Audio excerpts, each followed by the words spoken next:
Everybody thought my money was coming from being a mortgage broker because there was a lot of money in it. And so at daytime, I'm in a button-up shirt, the tie, and, looking all GQ, going to work. And I'd leave maybe 2 or 3, go home, get dressed, and then we go to the clubs. And by the time before the clubs, people were calling us and saying they wanted drugs. And then after the club, they was calling and saying they wanted drugs.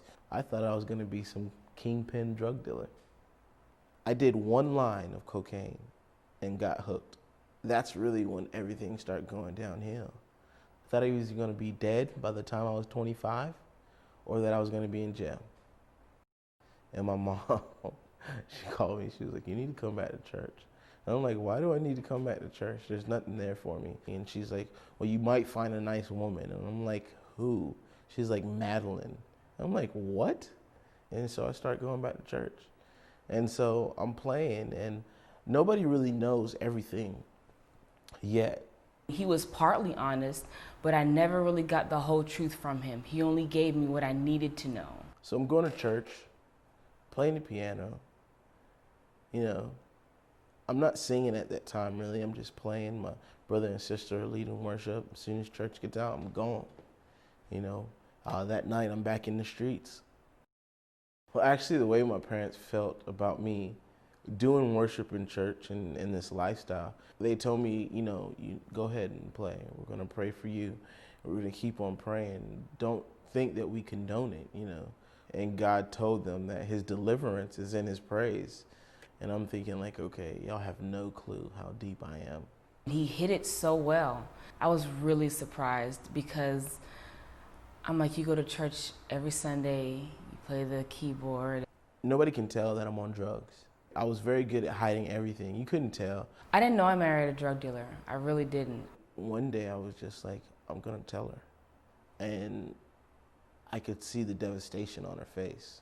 Like, she was really upset. It really hurt her. And I remember one day driving home, banging on the steering wheel saying, "God, why did you give me this person? Why? I don't deserve this." And clear as day, he said, "Because I needed you to help make him better." I was in this house and I was selling them some cocaine, and I'm going upstairs to sell this guy drugs. And his gun drops out of his pants. There was a lot of nights that I stayed up, I couldn't sleep, and I just prayed for him and just asked God to protect him. He apologizes, and I'm like, "What are you doing?" And he throws it in his room and closes the door. And we go in this other room and we start weighing out the drugs. And so I leave, and 2 weeks later, I get this phone call in the morning. One of my friends got shot in the head by the guy that I just sold drugs to. And God tells me, that should have been you. And I hear it so clearly, that should have been you. Right there, when that situation happened, that's when I began to start praying again. And I'm like, "God, help me." I would cry out to God, and he just began to show up. He began to show up and wrap his arms around me and love me and tell me that I can do this. My sister used to tell me, "Hey, can you come play for me? I gotta sing with Gordon at this class."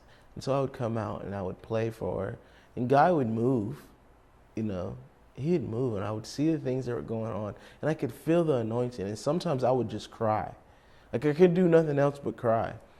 I'm so excited for what God is doing right now. It's amazing to see this strong, bullheaded person in the streets turn his life over to Christ and be used with his same personality, but for the kingdom of heaven. I'm so proud of him. And then I start going to minister's class at my parents' church, and got my minister's license and start preaching at the church. And then I start preaching even at the spiritual gifting webcast. And he loves with his whole heart. And he's not mean. The love of God has really changed the mean, angry Jay, or Jay Boogie as they used to call him in the streets. He's no longer that person. He's totally sold out for Christ, and it's an honor to be his wife. I'm enjoying life. I'm enjoying God. I'm enjoying my wife. I'm enjoying my family. I mean, I just got so much joy now. Like, you can, in my old pictures, I wouldn't even smile. They'd be like, who is this? And now I'm smiling all the time.